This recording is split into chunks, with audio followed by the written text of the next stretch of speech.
Hello guys, मेरा नाम नीलम पाल है और मैंने पूरे होशो आवाज़ में 29 फरवरी 2020 को अपने पति कार्तिकेय शाक्य उर्फ गगन शाक्य से शादी कर ली थी। और उसके बाद जब शादी करने के बाद मैंने हाई कोर्ट में अपील की तो मेरा 24 अप्रैल को मेरा एग्रीमेंट क्लियर हो गया था और मुझे हाई कोर्ट से भी एग्रीमेंट मिल गया था। मेरी शादी को भी क्लियर हो गया था कि हाँ, आपकी शादी मतलब इन्हीं से हमने आर्य समाज से शादी करने के बाद हमने इलाहाबाद में अपील करने के बाद हमारा क्लियर हो गया। अब 7 महीने हो गए मेरी शादी को। उस बीच में 7 महीने के बीच में लॉकडाउन के बीच में मैंने अपने पति के बारे में, अपनी शादी के बारे में अपने घर में बताने की कोशिश की। जब बताई तो उन्होंने मुझसे मेरे पिताजी ने, जो कि एसआई के पोस्ट पे कानपुर में हैं, उनको जब बताई तो उन्होंने मुझसे सीधे सीधे कह दिया, अगर तुमने कहीं और शादी की तो मैं तुम्हें जान से मार दूँगा, क्योंकि वो मेरी शादी कहीं और शादी कराना चाहते थे। तो इसलिए मैंने, जब मुझे लगा कि वो नहीं मान रहे हैं, जो वो जबरन उन्होंने मुझसे कह दिया कि इसको घर पे बंद करो और इसको घर से नहीं निकलने देना और इसको बाहर नहीं जाने देंगे, इसको जल्दी ज़बरदस्ती शादी कर देंगे इसकी, क्योंकि मेरी तो शादी हो ही चुकी है तो मैं क्यों दूसरी शादी करूं। तो इसलिए मैं अपने घर से बताने के बाद, मतलब मैंने अपनी मम्मी से बताया और घर से निकली कि मैं अपने पति के साथ ही रहने जा रही हूँ। और फिर निकलने के बाद मैं आ गई अपने पति के साथ। 9 अक्टूबर को मैं अपने पति के साथ अपने पति के पास आ गई।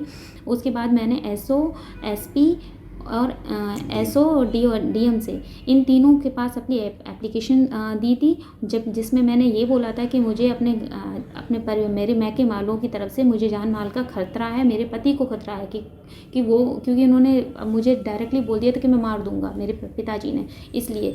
तो और उसके बाद जब मैं निकल आई हूँ तो मेरे पिताजी छुट्टी लेके आए हैं वहाँ से, कानपुर से, और उन्होंने मेरे पति कार्तिकेय शाक्य उर्फ गगन शाक्य के खिलाफ अपहरण का रिपोर्ट लिखाई है कि उन्होंने मेरी लड़की को अपहरण कर दिया, जबकि मैं अपने मर्जी से आई हूँ। मेरे पति मेरे साथ हैं, कोई अपहरण नहीं हुआ है, मैं अपनी मर्जी से आई हूँ। इसलिए मैं मीडिया से आप सबसे अपील करना चाहती हूँ कि मेरी कोई भी नहीं सुनना, ना एसओ सुनना है, ना एसपी सुनना है, ना डीएम सुनना है, क्योंकि जब मैं अपील दे चुकी हूँ तो फिर ना कोई एक्शन ही नहीं लिया जा रहा है। तो आप सबसे विनती है कि प्लीज़ प्लीज़ प्लीज़ हमारा सपोर्ट कीजिए, हमारा कोई मदद नहीं कर रहा है, प्लीज़ सपोर्ट अस। फर्रुखाबाद के फतेहगढ़ में प्रेमी युगल का एक वीडियो सोशल मीडिया पर वायरल हो रहा है। वायरल वीडियो में दोनों प्रेमी युगल अपनी जान का खतरा बता रहे हैं। दोनों प्रेमी युगलों को खतरा भी अपनों से ही है, जिसको लेकर प्रेमी युगल ने पुलिस से सुरक्षा की गुहार लगाई है।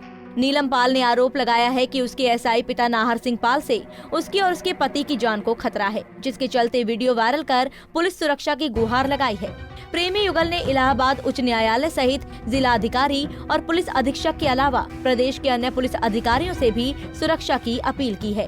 अपहरण का तो कोई मामला ही नहीं है। मैंने तो 29 फरवरी 2020 को आर्य समाज से शादी की। उसके बाद मैंने इलाहाबाद से अपील किया, इलाहाबाद ने हमें मंजूरी दे दी शादी की। फिर उसके बाद मैं अपने पति के साथ रहने लगी। जब मेरे पिताजी को मेरे शादी के बारे में पता चला तो उन्होंने मुझसे रिक्वेस्ट की कि बेटा आप आ जाओ, मैं तुम्हारी शादी विधिवत करवा दूंगा सबके सामने, तो आप आ जाओ, क्योंकि हमें अपनी बदनामी नहीं करनी है, तो आप आ जाओ। तो मैं घर आ गई। घर आने के बाद उन्होंने मुझे बहुत ज़्यादा प्रताड़ित किया, और प्रताड़ित करने के बाद उन्होंने बहुत सारा मुझसे कहा कि नहीं, ऐसा नहीं हो सकता है, मैं तुम्हें मार डालूंगा अगर वापस गई तो मैंने मौका देख के मैं अपने पति के साथ वापस चली गई। दरअसल फतेहगढ़ कोतवाली क्षेत्र के मोहल्ला जाफरी निवासी 32 साल के कार्तिकेय शाक्य की फतेहगढ़ सब्जी मंडी में कॉस्मेटिक की दुकान है। 1.5 साल पहले उसका प्रेम प्रसंग एक मोहल्ले की युवती से चल रहा था।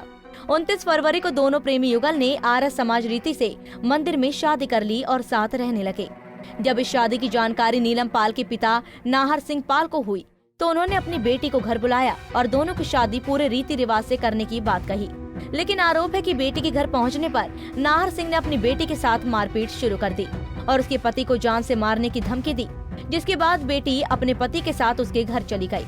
उसके बाद नाहर सिंह ने प्रेमी कार्तिक के खिलाफ अपहरण का मामला दर्ज करा दिया। मैंने 29 फरवरी को अपने होशो आवास में और अपनी पत्नी की स्वेच्छा से 29 फरवरी को शादी की थी। उसके बाद मैंने 22 अप्रैल को हाई कोर्ट में अपील की थी, जिसका अप्रूवल वहाँ से पास हो गया है। जब मैंने वहाँ सब कुछ पास होने के बाद इनको अपने घर पे भेजा, इनके पिताजी ने बुलाया तो कहा कि हम आपकी शादी सर्वसम्मति से कर देंगे। तो ये गई घर पे, तो उनके पिताजी ने उनको डराया धमकाया और जान से मारने की धमकी दी है। इस प्रकरण में जब ये बहुत ज़्यादा डर गई, मुझे भी खबर लगी, तो ये घर छोड़ के अपनी इच्छा से मेरे पास आ गई। तो इस विच्छेदन में उनके पिताजी ने मेरे खिलाफ FIR दर्ज की, जिसमें उन्होंने दिखाया कि मेरी मेरी पुत्री को जिसका नाम नीलम है, वो बहला फुसला कर ले गया, तंत्र मंत्र का सहारा लिया और मेरे घर पर जाकर अपनी पोस्ट का गलत फायदा उठाकर तोड़फोड़ की, जिसकी कोई भी कार्रवाई, सर्च वारंट उनके पास नहीं था और मेरे रिश्तेदारों को परेशान कर रहे हैं और मुझे जान माल का खतरा है। जिसके प्रकरण में मैंने अपनी सारी जानकारी DM, SP, SO सबको दी, लेकिन मुझे कोई भी प्रोटेक्शन और सुरक्षा। ये सोशल मीडिया पे जो भी वीडियो वायरल हुआ है उसको हमारे यहाँ की जो मीडिया से शाखा है और सर्विलांस सेल है, इसको ये लोग इसमें क्या सत्य है क्या तथ्य है इसकी जानकारी करेंगे। रह गई बात किसी युगल के बारे में कि अगर उसको किसी प्रकार का खतरा है तो वो संबंधित थाने पर एक एप्लीकेशन दे दे, अगर वहाँ से नहीं सुना जाता है तो उच्चाधिकारीगण को एप्लीकेशन दे दे, अपनी बात बताए। और पुलिस का कार्य ही है सुरक्षा देना। अगर कोई बालिग व्यक्ति या बालिग पति पत्नी स्वेच्छा से विधि विधान पूर्वक नियमानुसार शादी करके अगर साथ रह रहे हैं तो उनके दाम्पत्य जीवन में किसी को भी दखल देने का या किसी प्रकार उनको प्रताड़ित किए जाने का अधिकार किसी को नहीं है। बहरहाल अब देखने वाली बात है कि अपनों से जान का खतरा बताकर सुरक्षा की गुहार लगा रहे इस प्रेमी युगल की फर्रुखाबाद पुलिस क्या मदद करती है। पंजाब केसरी टीवी के लिए फर्रुखाबाद से दिलीप कटियार की रिपोर्ट।